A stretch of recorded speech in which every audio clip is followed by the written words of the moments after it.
نحمدہ ونصلی ونسلم علی رسولہ الکریم، اما بعد۔ آج کل جائیداد اور وراثت کے معاملے میں بہت زیادہ کوتاہی پائی جا رہی ہے، تو یہ اتنا امپورٹنٹ ہے وراثت کا علم، فرائض کا علم، کہ کس کی جائیداد میں کس کا کتنا حصہ بنتا ہے، بیٹے کا، بیوی کا، بیٹی کا، بہن کا کتنا حصہ بن رہا ہے، یہ سارا کچھ ہونا چاہیے۔ تو جو بھی انسان فوت ہو جاتا ہے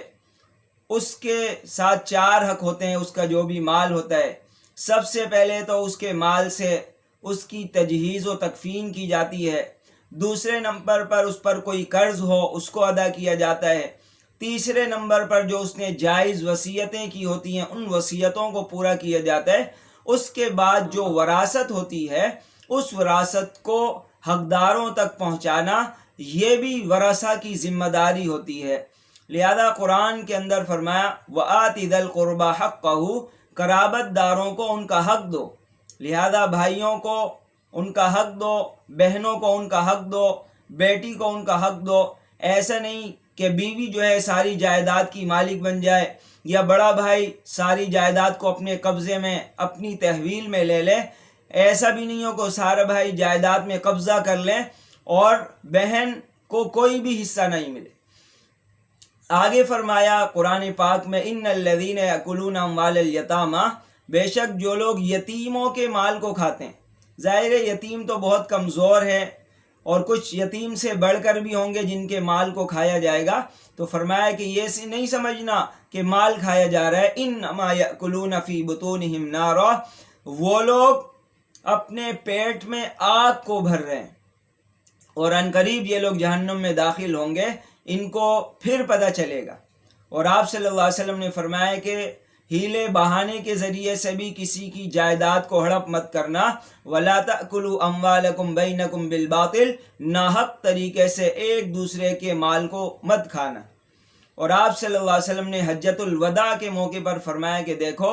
ان اللہ قد اعطى کل ذی حق حقہ، اللہ تعالیٰ نے ہر حقدار کو اس کا حق دے دیا ہے، لہذا تم باطل طریقے سے اس کے حق کو مارنے کی کوشش مت کرو۔ اور نبی کریم صلی اللہ علیہ وسلم نے فرمایا کہ الا لا تظلموا، آگاہ ہو جاؤ کوئی ظلم نہ کرے۔ الا لا یحل، حلال نہیں ہے، مال امرئ، کسی آدمی کا مال، الا بطیب نفس منہ، مگر اس کی خوشدلی کے ساتھ۔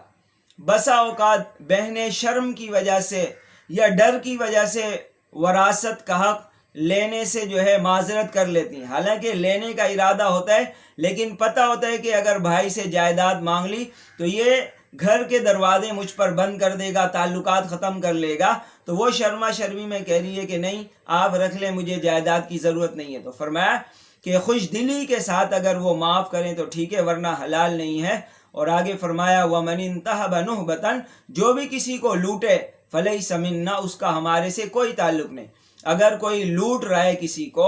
اور جو ہے لوٹنے کے مختلف بہانے، اپنا زور، اپنی طاقت، بڑا پن، جس وجہ سے بھی، تو فرمایا کہ اس کا ہم سے کوئی تعلق نہیں۔ اور اگر آدمی، بعض لوگ یہ سمجھتے ہیں ہم تو بڑے دیندار ہیں، اللہ کا شکر ہے پوری شریعت پر چل لیں، جائیداد کا حق نہیں بنتا، تو ان کے بارے میں بھی آپ صلی اللہ علیہ وسلم نے فرمایا ان الرجل لیعمل والمرأة بطاعت اللہ 60 سنہ، مرد عورت اللہ کی اطاعت میں 60 سال تک رہتے ہیں، لیکن پھر موت کا وقت حاضر ہوتا ہے اور وہ وصیت کر کے یا کسی کا حق مار کر جو ہے دنیا سے چلے جاتے ہیں، فتجب لہم النار، ان کے لیے آگ واجب ہو جاتی۔ لہذا کسی کا حق اگر مار کر جایا جا رہا ہے تو جہنم کی آگ اس کے لیے واجب۔ اور آگے فرمایا کہ کوئی کسی وارث کی میراث سے اس کو محروم کرے گا تو فرمایا کہ قطع اللہ میراثہ یوم القیامہ، قطع اللہ میراثہ من الجنت یوم القیامہ، اللہ تعالیٰ اس کی جنت کی میراث کو ختم کر دیں گے۔ کتنی بڑی وعید ہے، کوئی کسی وارث کا حق کھانا چاہ رہا ہے تو فرمایا کہ یہاں پر تو وہ اس کا حق کھا رہا ہے، قیامت کے دن اللہ تعالیٰ جنت میں جو اس کا حق ہے اس حق سے اس کو محروم کر دیں گے۔ اور لوگ تھوڑی سی زمین پر بھی قبضہ کریں، بھائی کا ایک بالش زمین بھی ناحق قبضہ کر لیا جائے، تو پھر فرمایا کہ من اخذ شبرا من الارض، کسی نے اگر ایک بالش زمین بھی کسی کی لے لی ظلمن ناحق غلط طریقے سے، فإنه يطوقه يوم القيامة من 7 أرضين، اس کو 7 زمینوں کا طوق پہنایا جائے گا۔ مزید وضاحت دوسری حدیث میں فرمائی من اخذ من الارض شیئا بغیر حقه، کہ کوئی زمین میں سے کچھ حصہ بھی ناحق لے لے، خسف یوم القیامت الی 7 أرضین، اس کو 7 زمین تک دھسا دیا جائے گا، اتنا خطرناک ہے۔ اسی طرح فرمایا کہ ایما رجل ظلم شبرا من الارض،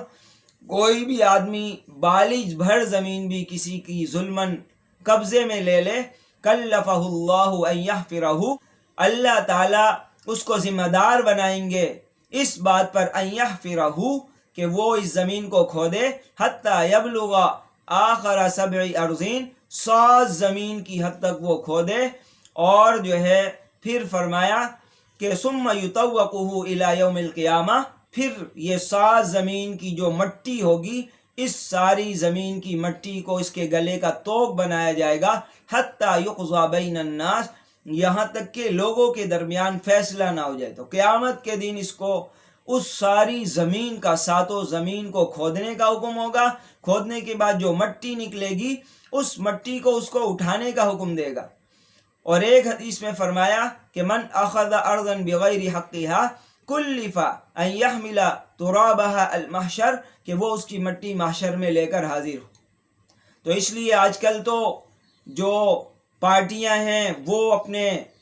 طاقت کے زور پر بہت ساری زمینوں پر قبضہ کر لیتی ہیں، اور جو ہے احساس بھی نہیں ہوتا۔ تو اگر ان کے اندر واقعی اس بات کا یقین ہے کہ آخرت میں اللہ کے حضور حاضر ہونا ہے، اللہ کے یہاں حساب کتاب دینا ہے، تو ان سے ہاتھ جوڑ کر اپیل ہے کہ وہ اس کام سے باز رہیں۔ کتنے لوگوں کی زمین کو ہڑپ کیا جا رہا ہے، ظلماً قبضہ کیا جا رہا ہے، یہاں تک کہ اب تو بات یہاں تک پہنچ گئی، مدرسے کی زمین، مسجد کی زمین پر قبضہ کیا جا رہا ہے، اور بات تو یہاں تک پہنچ گئی کہ مدرسے والے بھی کچھ لوگ ناحق غریبوں کی زمین پر مدرسے کے نام پر قبضہ کر رہے ہیں۔ یہ سب بالکل حرام ناجائز ہے، شریعت میں اس کی کوئی حیثیت نہیں ہے۔ اور آپ صلی اللہ علیہ وسلم نے صاف صاف فرمایا من انتہب نہبتن، جو بھی کسی کی زمین کو ناحق لے لے، چھین لے زور سے، طاقت کے ذریعے سے، تو فرمایا کہ فلیس منا، اس کا ہم سے کوئی تعلق نہیں۔ لہذا وہ بڑے سے بڑا مدرسے کا ہو، چاہے وہ بڑی پارٹی کا ہو یا سادہ ہو، اللہ کے رسول پاک صلی اللہ علیہ وسلم نے فرمایا اس سے ہمارا کوئی تعلق نہیں۔ اللہ تعالی ہم سب کو شریعت کے مطابق عمل کرنے کی توفیق نصیب فرمائے۔